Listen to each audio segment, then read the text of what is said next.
SSC ভবনের সামনে অনশন শুরু করেছেন চাকরিহারারা। তাদের মূল দাবি একটাই, ওএমআর শিটের মিরার প্রকাশ করুক এসএসসি। তাতেই স্পষ্ট হয়ে যাবে কারা যোগ্য আর কারা অযোগ্য। যতক্ষণ না তা করা হচ্ছে ততক্ষণ অনশন বিক্ষোভ চালিয়ে যাওয়ার হুঁশিয়ারি দিয়েছেন তারা।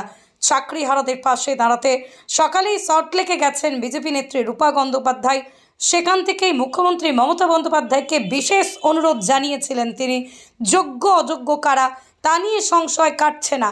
চাকরিহারাদের তরফে দাবি করা হয়েছে 26,000-এর মধ্যে 18,000-ই যোগ্য শিক্ষক।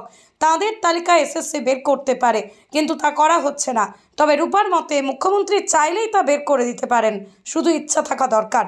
এসএসসি ভবনের সামনে বসে তিনি সংবাদ মাধ্যমকে বলেছেন, মুখ্যমন্ত্রী চাইলেই সমস্যার সমাধান করতে পারেন, যোগ্যদের লিস্ট বের করতে পারেন।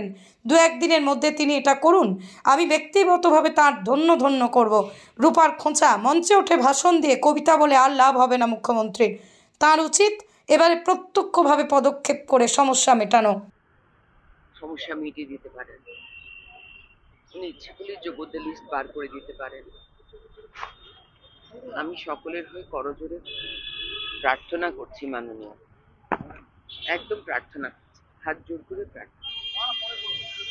আপনি আমাদের মুখ্যমন্ত্রী, আপনি একটু আর এই মঞ্চ থেকে ভাষণ করে কবিতা বলে কিছু লাভ হবে।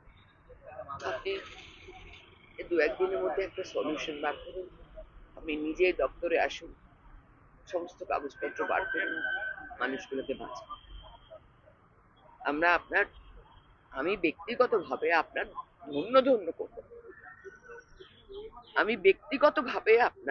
ধন্য করব। আপনি যোগ্যদের লিস্টটা বার করে দিন। অযোগ্য যারা টাকা দিয়েছে তাদের আপনি আইডেন্টিফাই করে দিন।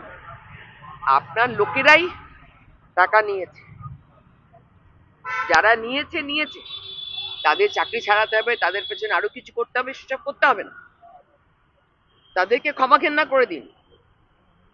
যারা ঘুষ নিয়েছে, ঘুষ দিয়েছে, তাদেরকে ক্ষমা ঘেন্না করে দিন।